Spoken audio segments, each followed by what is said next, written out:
Hi, all. Good afternoon. Thank you so much for joining us today. I'm really looking forward to this conversation, which we'll be having on the future of cities.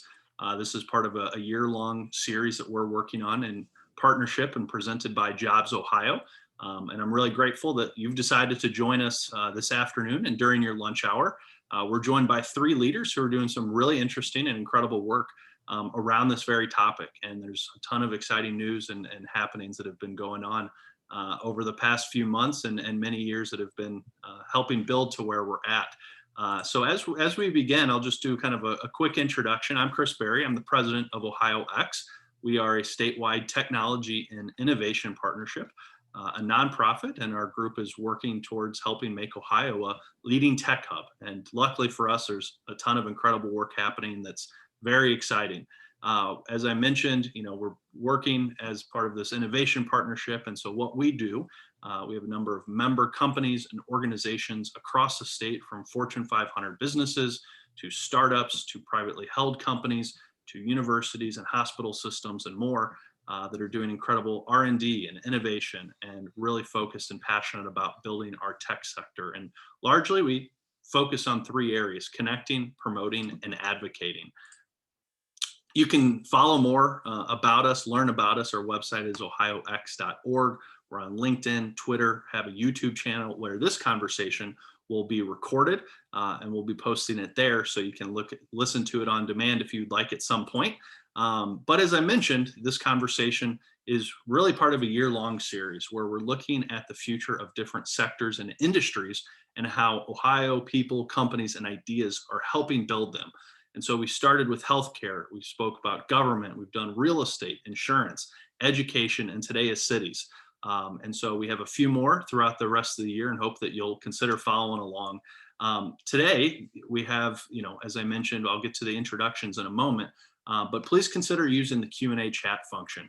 If you have questions, comments, or thoughts as you hear anything being said or shared, please put it in there and join the conversation. I think it's great when we can kind of make it interactive in that sense. So we'd absolutely welcome you to do so. And so today, without kind of further ado, we'll start the introduction portion. But as I mentioned, we have three great leaders that are doing really interesting work across all sorts of areas, but have tremendous experience on cities and building cities and helping innovate and using technology to build those futures. And so we have Jordan Davis, we have Scott Mauvais, and we have Doug McCullough, who are three leaders. And what we'll do now is I'll stop my screen share, and then we'll do a quick introduction. I'll briefly introduce our speakers, ask them to share a little bit about themselves, who they are, and the background and perspective that they are bringing to this conversation. And so to start, Jordan, we'll go with you. So Jordan Davis is the director, I believe, executive director of Smart Columbus, which is doing incredible work. Smart Columbus is a fascinating organization.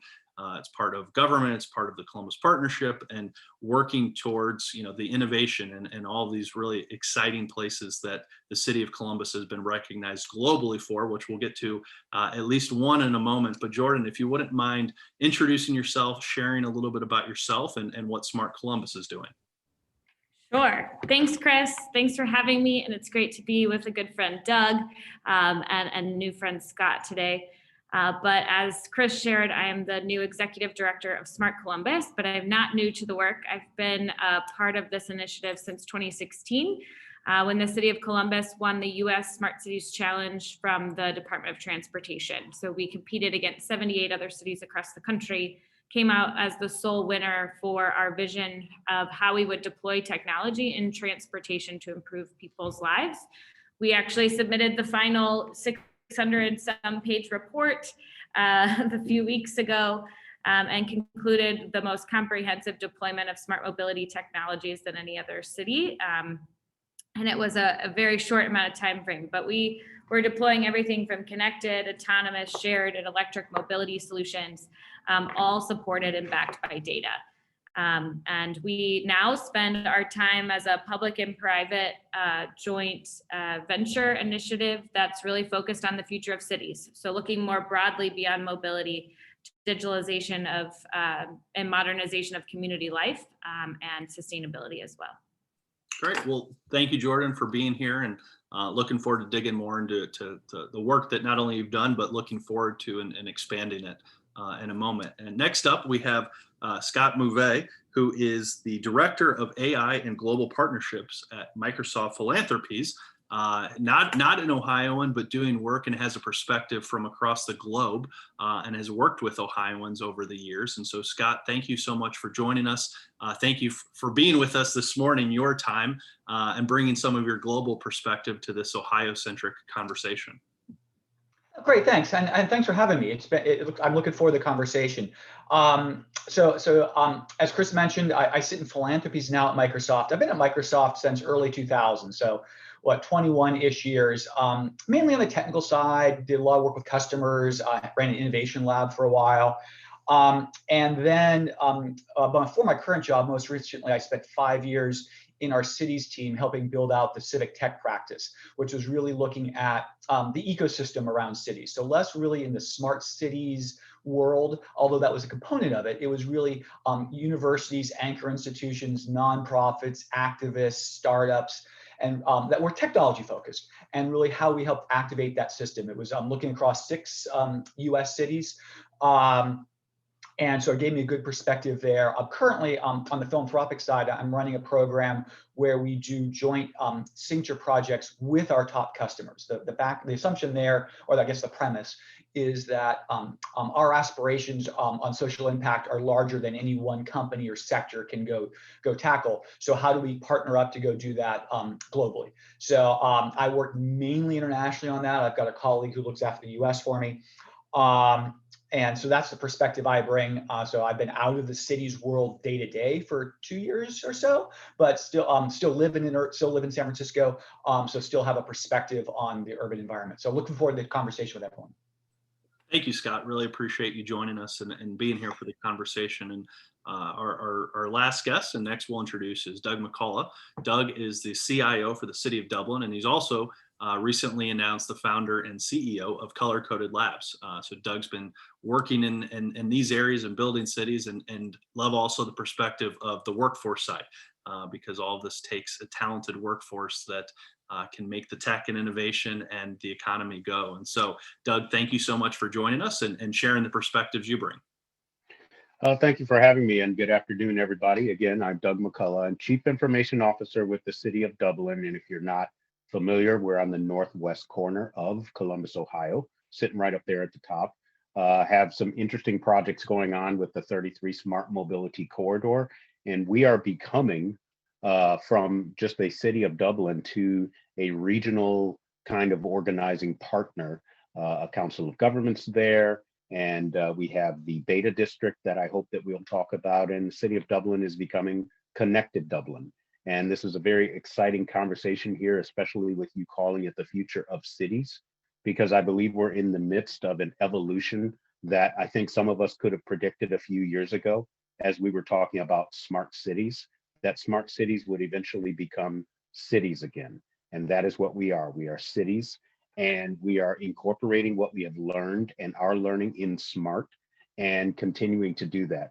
I continue to believe that the city is one of the most exciting environments and kind of stacks and platforms to work within, because it does cross lines between technology and people and organizing and those things. And I do think that cities are changing the way that they are defined. And I had always hoped that that would be what would happen. Workforce is key and important. Equity is key.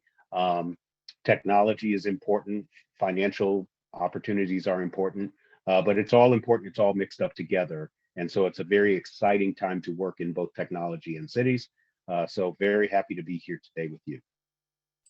Thanks, Doug. Really appreciate that. And to kickstart, we'll begin with some news from this week about 2 Ohio cities, including Columbus, and some of the work Jordan has been doing. But Akron and Columbus were each named to Bloomberg Philanthropies 50 Innovative Champion Cities Worldwide. And so this wasn't 50 cities in the region or the state or even the United States, literally worldwide and global. So if you look at the list, and I don't have the full list, but it's cities like Copenhagen and Auckland, New Zealand, and places like that. So, areas that are far and wide and doing really incredible work. There were just 14 of these cities to be honored, and the list recognizes urban solutions to emerge in the wake of COVID-19. For Akron, that was taking lessons from training medical students to support Black entrepreneurs. And for Columbus, it was for last mile Wi-Fi access to underserved neighborhoods. So we'll start with a congratulations, Jordan, to the team. And you played a integral role and a leading role in getting a lot of these kind of entrepreneurial, innovative solutions up and running and crowdsourcing it from across the community and early to COVID-19 and seeing some of these challenges. But if you could tell us a little bit more about this. And as I mentioned, this is brand new news. I believe it came out on like Tuesday. So congratulations. And this is perfect timing to talk about it. Yeah, thanks. It is hot off the presses. The embargo is lifted. So the challenge issued by Bloomberg Philanthropies was really for communities to put innovative ideas forward for how they would respond to building back from the pandemic and to a scalable solution. And the pandemic really brought us down to the essential priorities of a community, right? What are the essential needs we need to do? How do we keep government working and key social, very strong safety net in place? But it also showed us how critical technology was. Technology kept our economy alive. We saw government adopting new ways to engage with residents, deliver services. And so as everything came online, including school, we were, again, smacked in the face with the realities of inequity, and particularly racial inequity, and the amount of families that were left without the appropriate internet access to be able to participate in school and being left behind from job opportunities and the like. So the community here has rallied around a digital equity coalition, of which Doug is a member as well. We meet weekly on this front, but looking at the digital divide issue holistically, everything from literacy to devices to policy, but also to the existence of broadband. And while in urban communities, rural communities, the issue is there's just a lack of broadband altogether, right? In urban communities, broadband exists, but it may be too expensive. And so a lot of families are priced out of fast internet that's adequate enough for them to participate in remote learning and other types of online education, even telehealth in many regards. So we've been working on 2 pilots in underserved neighborhoods that are piloting a technology called CBRS that essentially creates a base station and then last mile wireless solutions in the home that will bring the price point for affordable internet down substantially. So we're leveraging public broadband with private sector technology for some innovative pilots that we've brought to 2 neighborhoods. And the proposal is to scale that. And Bloomberg's very interested in that public-private partnership. So we're excited to work with them. That's great. Congratulations again. And Doug, I'd love to loop you in here since some of the work you're doing, it sounds like, it is in partnership and participating with Jordan and her team. So anything to add from your perspective on some of this and maybe the broader themes like Wi-Fi and broadband access that she was touching on? I do. And in my introduction, that's why I talked about people. Cities, if you run a city and you're on a city staff, you really are focused on infrastructure, certainly people, but infrastructure and keeping things running and following the rules. And there's so many different tasks to be done. But the pandemic has been a clarifying moment for the world. And what has happened is we knew that the inequities existed and we were kind of tinkering around with them. We were kind of working on it. But then school stopped. And then the impacts of the pandemic meant that some people might lose their lives and other people might not. That's pretty scary. And so the ability to very quickly readjust and decide how you're going to be a city to save people's lives and to keep people in school and to give people access to healthcare and transportation and jobs, it became very, very urgent. And so we're coming through that. We're all breathing again, and it's nice, and we don't want to go back there. But just a key thing is like, who's going to take care of this? And it has come down to cities and communities to very quickly mobilize technology and resources and and dig in on that question of equity. It's not an academic question anymore. There are real world, immediate consequences to some people having access to resources and other people not. Another shout out to Columbus and Smart Columbus and some of the work Jordan has been doing. Data becomes that critical aspect of being able to determine, is this happening or is it not happening? And we found we did not have the access to data that we really needed, but we were very able to quickly adjust because of investments we had recently made. And so very proud of that work as well. Thank you, Doug. And Scott, I'd love to loop you in. I don't know if you have any kind of Yeah. thoughts on anything that's been said, or maybe kind of taking the conversation towards the public-private partnership. And with your perch at a big tech company that has amazingly innovative solutions, and as we talk about data and analytics and all these types of things, your company helps empower that. So anything from your perspective to add? Yeah, so a couple things. First, I think that sort of the comments, Doug's comments on, the pandemic really laying bare some of the shortcomings in society. I think one thing that I've been proud of is the tech industry has driven lots of growth and lots of innovation throughout the economy. What I'm not so proud of is we haven't done an awesome job of distributing that equitably throughout all populations. And I think that really did become clear in COVID, not only about who was more likely to contract COVID, who was more likely to have serious consequences from it, who was more likely to have their lose jobs, who was more likely to have to juggle many more tasks, caregiving, education.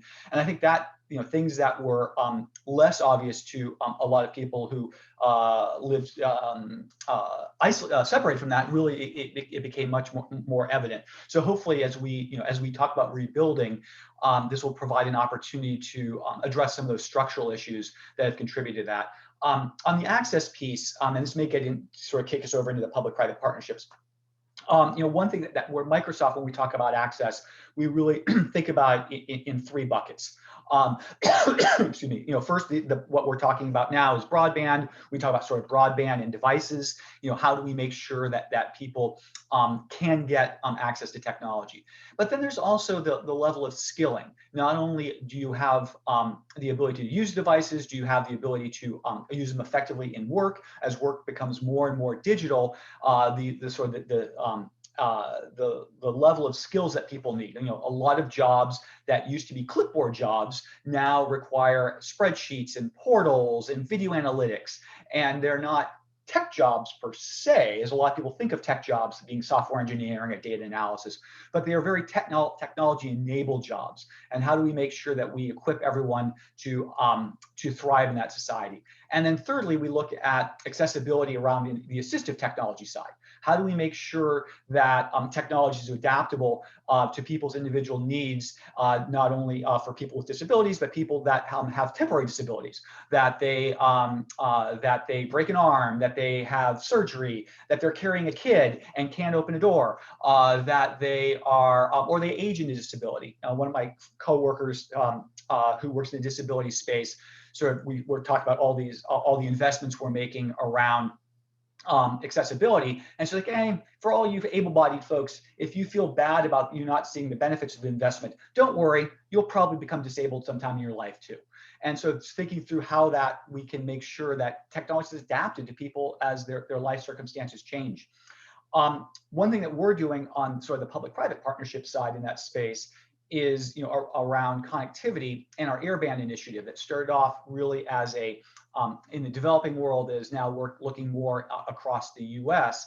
And one thing that we've seen that's just woefully inadequate is the maps of broadband, where you look and see where sort of the government looks through and says, hey, these areas have broadband. But when you sort of dive into it, you talk to realtors, you talk to people who are trying to get their kids online, and they really don't have access, either because they're too far from the central office, not to mention the pricing side that we spoke about. So we've been spending a lot of time trying to get better data around where there is access to broadband, so that we can better target both public and private investments in that space. Thank you, Scott. One thing that you had mentioned as part of your comments is rebuilding. So I guess kind of, as we're looking towards a healthier future, and what emerges in these post-COVID worlds. Jordan, I'd love to go back to you with Smart Columbus, and in your opening remarks, you mentioned some of the kind of the shifts in the next phases of Smart Columbus. Wondering if you could talk more about, maybe for those unfamiliar, maybe not from Columbus, what historically, expand a little more on what Smart Columbus has been doing. And then as you look to the future, whether it's, a year, 5 years, 10, what is the role, and what are some of these bigger themes that you all will be tackling? Yeah, I mean, when you think about the future of cities, right, there are inevitably going to be disruptions we can't anticipate, but there are some things that we can say pretty confidently are going to change. The way we move is going to change. The progress towards autonomy is notable. It's not there right now. We've ground truthed that over and over again in our community. It's not scalable tomorrow, but 10, 15 years from now, we're really going to see that.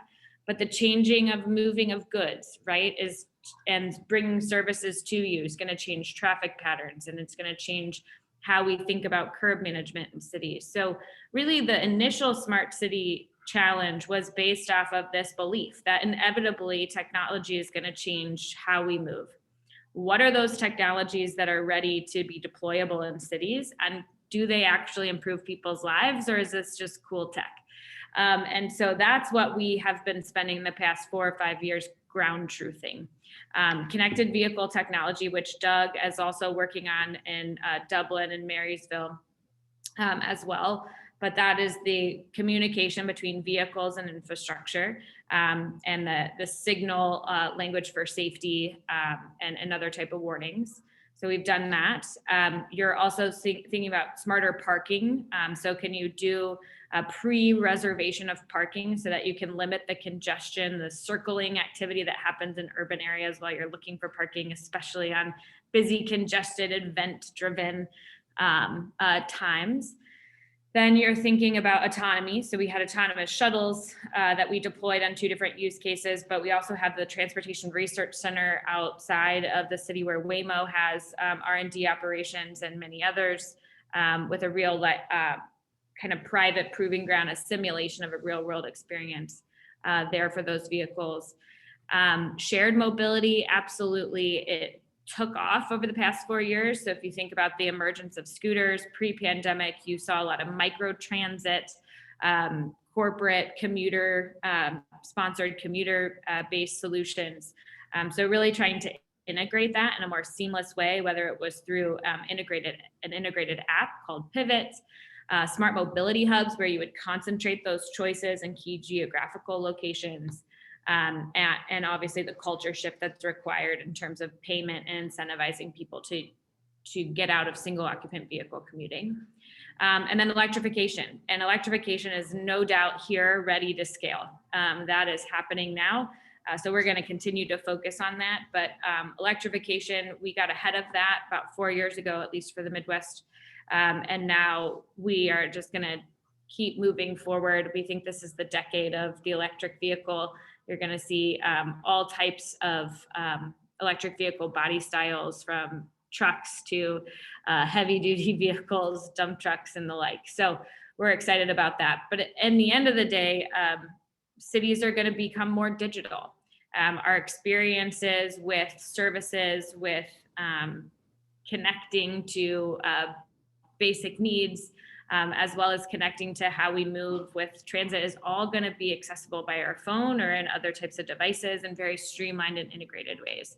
How do we do that in an equitable way? And how do we do that in a way that I think really speaks to the local community? And so that's obviously rooted in data. So figuring out a strong data sharing environment with the right governance and the right ecosystem players participating has been a journey. It'll be a continued focus for us in the future, particularly focused on those resident facing access points. There's government efficiency that many governments are working on inside city halls and coordinating between departments and things like that. But we're very interested in how a user has a one front door experience to be able to access multiple services in one user experience. So we'll be spending a lot of time thinking about that in the future. But I think in the end, I mean, cities are going to lead in the sustainability game. I mean, cities are going to drive our potential to reach carbon neutrality as a country. And so our city has a responsibility to lead in that. So we'll continue to focus on how are we adopting climate technologies to achieve that. It's going to take disruptive technologies to do that, and the adoption of those technologies. And then how do we digitalize and modernize our community in a way that's equitable? So those are two kind of further domains we're going into. Thank you, Jordan. Scott, I saw you came off mute. I didn't know if you had a piggyback there. Yeah, I was going to piggyback sort of on the autonomy side and sort of tie that back to the conversation we were talking about how on cities rebuilding. You know, I'm you know, as a tech geek, I'm really excited about this idea of autonomous vehicles. But I'm worried. I think there's an opportunity. I don't say I'm worried. I think there's an opportunity to really put an equity lens on how we're rolling those out. You know, if you look at a lot of cities, public transportation has been decimated. And a particular population that has never served well are late night workers, which are primarily people of color, they're immigrants, they're low wage jobs, typically. And you see public transit options are few and far between for people that get off of restaurants, bars, warehouse work. That seemed to me to be low-hanging fruit for autonomy. How do we run shuttles on largely vacant streets to get these people back either to main transit corridors for that run 24 hours or back from door to door? And if we could look at prioritizing those use cases, they're technically easier to solve. They fit a niche that has really been hard for public transit. And it also brings in a population that we have largely systematically not done a good job of serving. But so how do we weave that into a sort of the autonomy into a public transit conversation, as opposed to shuttling commute workers back and forth as an alternative to Uber, Lyft, have you? Yeah, if I could tag in there, I would love to and play off of what both of you are talking about. And I wasn't going to talk about this today necessarily in talking about cities, but as we do talk about different populations and different needs and different groups, and as we talk about the digitalization of all of our experiences in our cities, I have to bring up again cybersecurity and also identity and data privacy, because there is a lot of customization and personalization of a person's interaction with an experience with their city, or let's just say their environment. And Scott, you bring up such a great point of the different experiences that people are having. If you work late, and the city's emptier, but who are you and what is your experience? What is your health situation? What is your wellness? Where are you traveling? Where do you need to get? What is your job situation? There's so much information that we all want to use to reach the equity we're seeking. But in order to do that, we're going to have a new paradigm in working with my data and my interaction with my city, my neighbors, my community, my government, my services, my transportation system, my vehicle. It's a fascinating problem to solve. A lot of that will be technological, but I just have to throw that out on the table because we can get there. But it's not going to be just through the technology. It's a whole new paradigm of our interactivity, our identity, and how we're going to use the technology to engage, essentially. That's a good point. I think back on the new paradigm, I think we really need to revisit our views of privacy, trust. Not that I have a view. Well, I do have a view, but I don't have a professional view on sort of, is it the sort of everything's public, don't worry about it, or keep it all yourself. I don't really care. I think we just need to drive to understand what that shared societal need is. You mentioned the cybersecurity aspects of it. That's a long conversation. Happy to get into, but we need a lot better technology. We need a lot better implementation around that. I think cities, bringing back to this conversation, I think cities are well positioned to lead in that, because typically people trust their city governments. They may not trust federal government, they may not trust big tech corporations, but they tend to trust their municipal governments. And that personal connection, getting cities to look out at, how do we provide personalized services appropriately to each user, I think will drive some best practices around that trade-off between privacy, security, and customization, and get it to where there's a shared societal understanding of what we want and what we expect and what we really don't want to allow. Thank you, Scott, and Doug as well. Doug, I wanted to bring back to the mobility side to it, because one thing I definitely wanted to cover as part of this conversation is what's happening with the Beta District that you and Dublin have been part of, and it's a fascinating kind of partnership of tech companies and the cities and governments themselves. So could you share a little bit about that, and also for those that aren't kind of familiar with it, how it, maybe a brief history lesson, and then what you all are looking to build with it in the future. Sure. Just a little bit. We stand in the shadow of our big brother, the city of Columbus, who a few years ago worked on the Smart Cities Challenge. That was an effort by Federal Highway Administration, and what a lot of people didn't realize about the Smart Cities Challenge was it really was about transportation, as Jordan is talking about, moving people and things. A lot of people don't think of smart cities in that way, but that's how the federal government thinks of it, at least in that particular way. At the same time, nearly the same time, we participated in the Advanced Transportation and Congestion Management Technologies Deployment Grant, ATC-MTD, another US DOT and Federal Highway Administration grant, and we won it, right? The same year of that. This is the city of Dublin, the city of Marysville, and Union County. We formed a council of governments to engage in that project, which has to do with connected and autonomous vehicles research, utilizing a new fiber network going up and down a US Highway 33, which kind of connects our outer belt, 270 on 33, that goes up towards Honda, and it passes through the city of Dublin, goes through Union County, winds up at Marysville, and we've got our big Honda plant up there, of course, and then we have the Transportation Research Center in East Liberty, Ohio, that Jordan made reference to as well. So deploying technologies that allow companies, whether they be technology companies, automotive companies, OEMs, anybody, to test and validate their technologies was the objective of this project.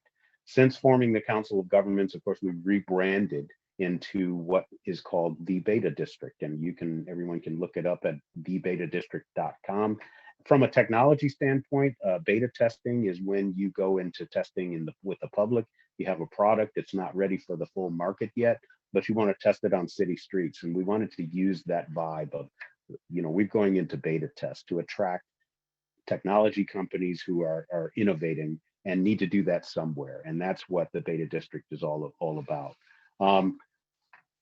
Drive Ohio, USDOT, the state of Ohio has been a driving force, a leader in helping to form the Beta District and participating with it. And this is really a connection with, how we participate. It's Columbus, it's Dublin, it's Marysville, it's Union County, it's Drive Ohio, it's ODOT, Ohio Department of Transportation, really engaged in that. We have a bunch of private partners, including Honda, Metro Data Center, Dark Points, Expedient Data Center, company called Alton Crestech that does some fascinating automotive engineering and technology things.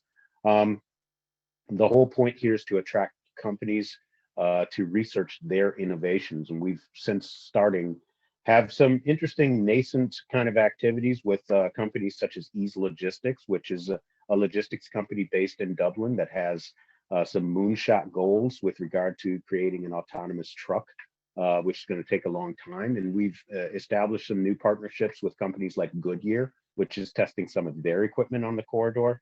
And Fujitsu is coming around and doing some things. And there's some companies we're not ready to announce yet, but that is the whole point. Get them to come here, test their vehicles, or not necessarily their vehicles. It could be an app, it could be a data gathering, it could be cybersecurity, and things like that. But that's what the Beta District is, and it's very exciting to be able to coordinate with at multiple levels of government, and then also with private sector. And that's how innovation happens, we believe. Thank you, Doug. And that's talking about these innovations, something that anyone who's worked in government or with cities, or federal, even local, or state, I should say, is the funding for this. And it takes, to do these things, it takes political leadership, it takes guts, because oftentimes, doing something new and exciting is great in the tech world, but when you're in the public service world, there's a lot at stake, and kind of being protective of tax dollars and being a good steward of government is kind of that's number one. But a question that came in from Michael is, what is the concern or not around funding ongoing smart city innovations, or just kind of these technological advancements maybe more broadly? Where does or should this funding come from? And maybe Jordan, we can start with you, and feel free to answer it in any way, shape, or form. I know sometimes none of us are elected officials, and so that's where a lot of these conversations will start. So, I mean, from the core level, you need a team waking up and thinking about the future of cities and how to take risks and where to deploy pilots and think differently about how we currently operate. So that core base team just needs to be an ongoing budget item in the community. Public and private is how we do it here, but that's baseline. You see innovation offices in most city governments. Every community is different. We don't have an innovation office inside City Hall. It's outsourced into Smart Columbus. But I think that that's just the fabric of a community moving forward and should be well resourced in the budget. Then when it comes to these project and pilots, I think you can get really creative. I think grants for sure are helpful. These challenge style grants are not going away. You see them out of Bloomberg. You're going to see more, I think, out of this administration. We've definitely seen them from different nonprofits over the years. So I think you're going to see that.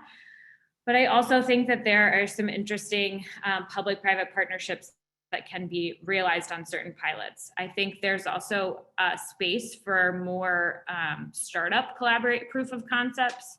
It's hard for startups to partner with government. Oftentimes their investors tell them that's not your customer, or I don't want to invest in you because the sales cycle is so slow. But if you can find ways to rapid prototype with startups, I think the cities can learn a lot if they get close to those startups.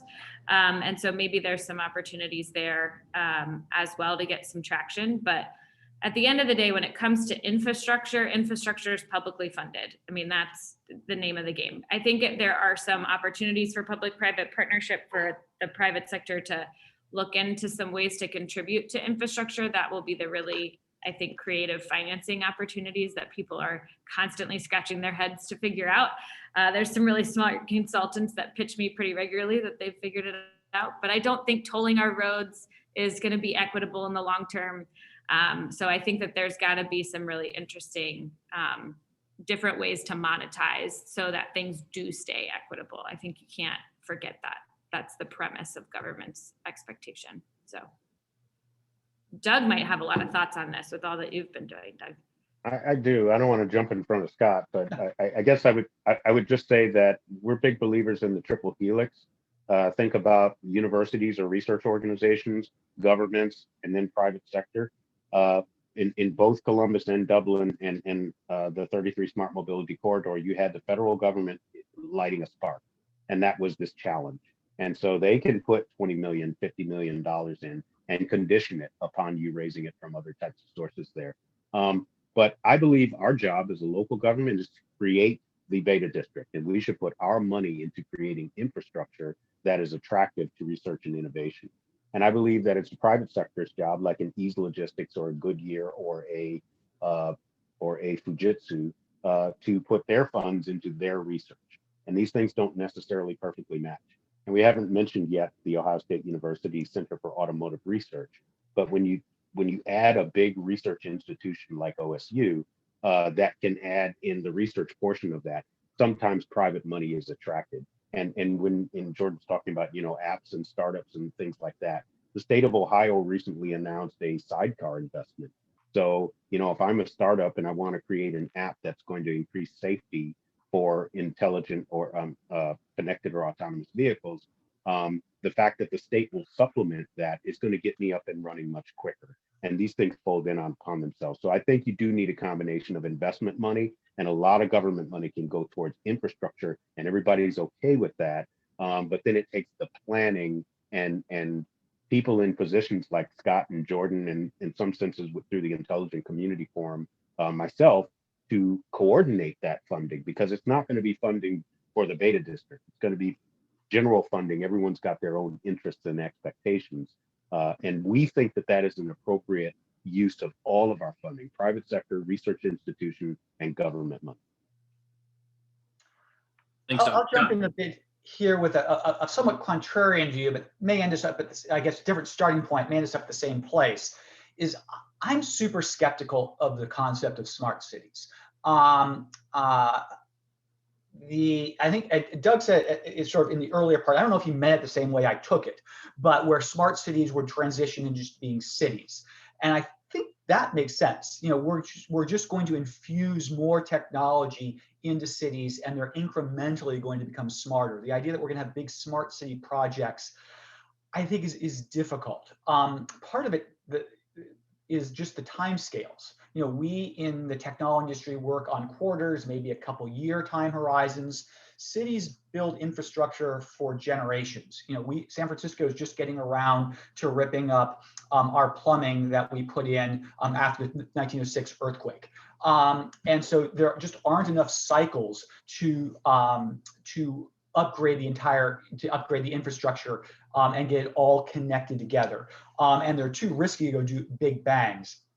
And there's just the risk piece too of politicians aren't reelected for things that didn't happen. They are voted out of office for things that go badly. And big smart city projects have a lot of risk around them. But so if we look at them incrementally and sort of and I think Jordan mentioned of just, you know, building the capacity, the innovation capacity, the digital capacity in cities so that they can manage these projects, their standard everyday projects, and infuse them with more technology, will bring us to smarter cities, even if it isn't a big bang smart city project. On public-private partnerships, I like them in theory. I think the challenge is making sure there's a partnership, and who is the public there. You know, you typically have they're between elected officials and private enterprise. You know, who represents the average citizen to make sure that the city's money isn't being wasted. Residents get grouchy when they think that private enterprise is fleecing their city and making a killing on some infrastructure. And investors get grouchy when they lose a lot of money on project after project. So managing that risk reward, I think is going to take some work to get those public-private partnerships well structured. I like them in general. I think they're a great way of financing things. I think there's a lot of problematic examples on both ends. So the positive end of this is I think that as we build capacity in cities, as we roll out better transportation systems, as we roll out better lighting systems, as we build in better sensor networks, we will start to have smarter cities. But this idea of a huge interconnected, all the disparate pieces working in concert together, I think is farther off than a lot of us in the technology industry would prefer or hope. Yeah, if I could tag in, Scott, yeah, that was my intent. That was my meaning. When I say, yeah, the evolution from smart cities is to cities, and being a city in and of itself is great. You know, it doesn't need anything else to go with it. But also to tag in on what you're saying about public-private partnerships, they do carry a certain amount of risk. From a government perspective, the friction, you know, we're used to it in government. And the alternative to, hey, the private side has risk and is grumpy, and the public side, you know, who's representing over here? The alternative to that is that it's just private, and that's not going to work, or it's just public. You know, now maybe that's a false kind of equivalence. But I guess what I mean is that it's better for us to partner and put our transparent desires and intent on the table, and have that push and pull and give and take, so that the private sector doesn't get everything that it wants and the public sector doesn't get everything that it wants, but both of them together satisfy the needs that were intended. And that's better for both the public and the shareholders. So I think it's worth the investment to work on, but it takes that work. Thank you, Doug, and thank you for that as well, Scott. So as we're starting to wrap up, and we have about 10, 15 minutes or so before we'll start some kind of round robin fun questions. The question will be quick and the answers don't necessarily have to. I'm going to add a kind of a secondary one from some of the panelist prep that we did. So my apologies, but basically one of the questions we always ask is your favorite place in Ohio. And we'll still ask that, but kind of since we're going to be finishing with that Ohio cities and places are the best in the world, of course, since this is an Ohio conversation, I'd love to add a kind of a second layer to that of and I think cities are just so fascinating because they're these laboratories of democracy where they're local enough where you can walk and see neighbors and feel it, but then they're also can be big enough and really massive amounts of population. And so, Jordan, Scott, and Doug, as you're looking and studying and learning out there, what's a city outside of Ohio, outside of the United States even, that you're looking to, and maybe it's not, the whole city is the answer, but it's a part of it or something, one part of one city that they're out there doing. I'll start as kind of an example for it is I've found what the city of Miami is doing to recruit tech and startups over these past few months is fascinating. And it's really started with their mayor and his Twitter account. And they've kind of built this kind of this pipeline, and maybe Scott, you have some thoughts on it, from Silicon Valley to South Florida. And, there's always pros and cons, and the city of Miami has certainly advantages that not all other places sometimes have, and disadvantages too. But Scott, I see you unmuted, but as you look across the world, what's an interesting city or an interesting project that you've enjoyed following along or kind of keeping an eye on? So I'll give sort of two, I guess I'll give three answers. My favorite city in Ohio is Findlay because it's the first Ohio city I visited. So I'll just throw that one out there. And my favorite city, and I hope is most people's favorite city, is wherever they live. Because if it's not your favorite city, go work to make it better. Or if it's feasible for you, move to your favorite city.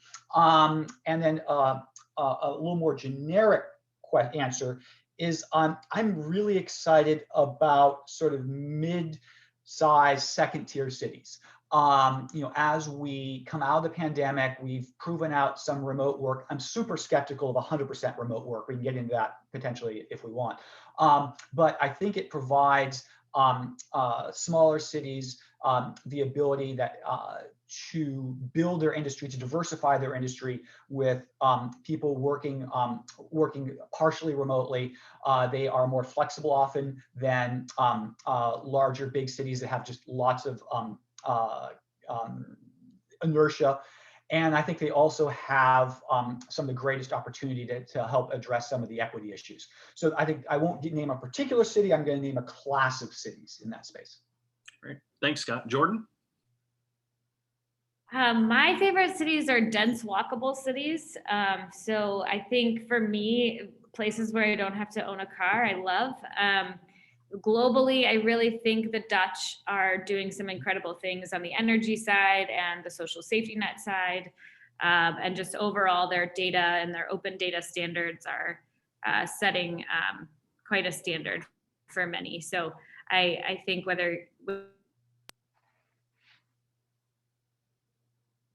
I follow them pretty closely. All right. Thank you, Jordan. Doug? I guess I'm going to break some rules here as well. I am a big admirer of Tallinn, Estonia. Their identity starts at birth. You get a digital identity and that's it. That's all you need. I also want to shout out to Taoyuan, Taiwan. I had an opportunity to visit there, and there's some very interesting things happening in Taiwan in terms of their cities, of the Intelligent Community Forum, and just the way people integrate and approach knowledge workforce and sustainability along with the technology and smart city technologies is just really very interesting. I would love to, in Ohio, give a shout out, because I haven't heard them in a while, to Wilberforce, Ohio. Wilberforce, named after William Wilberforce in honor of Juneteenth. He was an abolitionist who fought in England over the abolition of slavery and the liberation of slaves. Central State University and Wilberforce University are both sitting there in Wilberforce, Ohio. Two HBCUs sitting right here in Ohio. And I'd just love to give a shout out if you're not familiar with some of this Ohio history, fascinating stuff going on down there.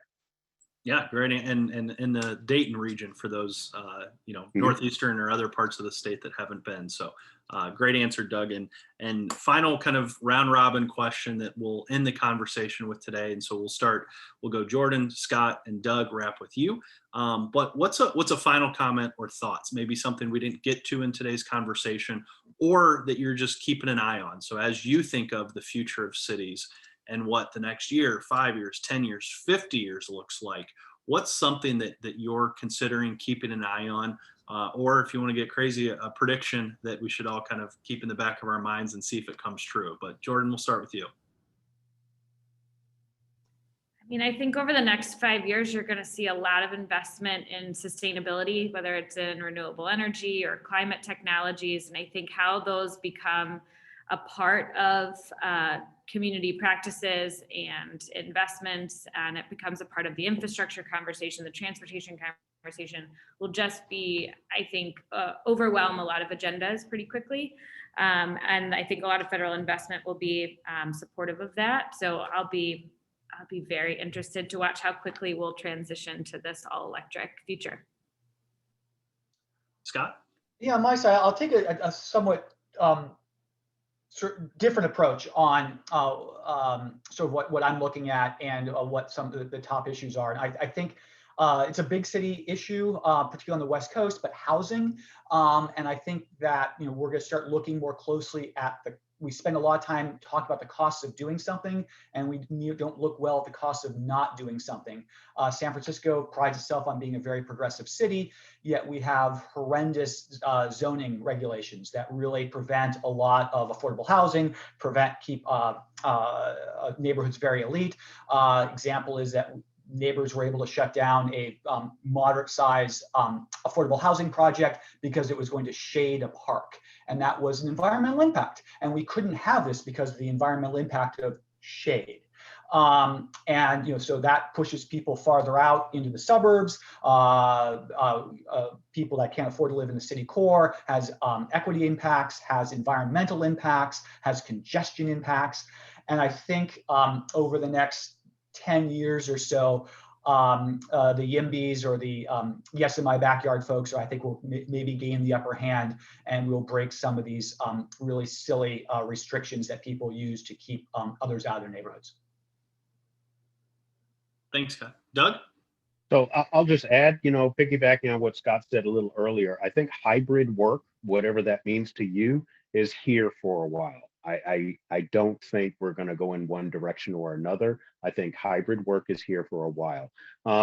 And in Ohio, I don't know how it is in San Francisco. In Ohio, schools are largely funded themselves on the basis of where and how people live. And cities fund themselves on the basis of where and how people work. And with the merging of live and work and learn, we don't really have a sensible tax system anymore. And we're going to have to figure out how to fund our needs as cities and schools and businesses and communities on the basis of a totally new pattern of where and how people live and learn and work. And now I'm sitting in my house right now and I can work there. How do we pay taxes? How do we fund our needs as a society? And I think that hybrid work is a blessing, and it's going to be awesome over the next few years to have choice and allow different people and business models to fit into different places. And I predict and hope for a future of cities in which we create more mall-like, more airport-like, more university-like campuses where you can live and work and play and learn and do research and all sorts of interesting things. Hopefully, as Jordan says, in walking distance, that you can reach a research facility and a bank and a school and a job and a home and an affordable place to live and transportation systems by walking. So I'm hoping for that, and I'm on the lookout for it. Well, and Doug, we didn't even get to what Dublin's doing with I believe it's the Bridge Street District and some incredible development I had the opportunity to go out to dinner a couple of weeks ago, and what you and the leaders of your community have been building over a while, to see it kind of, coming to fruition, and is really, really cool. Yeah, everybody come to Bridge Park. But beyond that, the experiments that we're talking about here, the real opportunity here is to try that in our different cities and communities.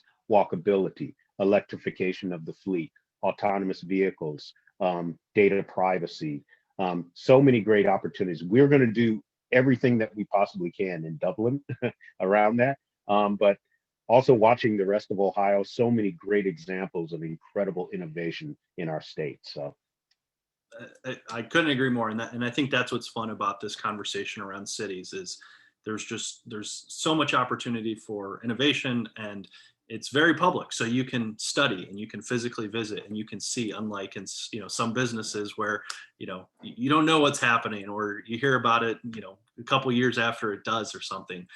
This is real time and actually being built as we live and hopefully walk around them and have the opportunity to check them out. But this conversation has been fantastic. I want to thank again Jordan and Scott and Doug. This was just an hour, but we probably could have spent an hour on a bunch of these topics alone, which is fantastic. And I also want to thank JobsOhio and their team for their support and partnership. I think probably all of us on here have partnered and worked with JobsOhio. They're doing some incredible work, and kudos to them for leading a lot of the tremendous news that's been popping up over the past year, a couple years in Ohio. And so Jordan, Scott, and Doug, thank you so much again for your time, and to everyone who attended, watched, and viewed. We'll have this recorded on our YouTube channel. You can just go to ohiox.org on the videos tab, click over, and you'll be able to find this. So thank you so much, everyone, for spending some time with us today. Really appreciate it, and we will talk to you next time. Bye-bye. Thanks, Chris. Thank Thanks all. you.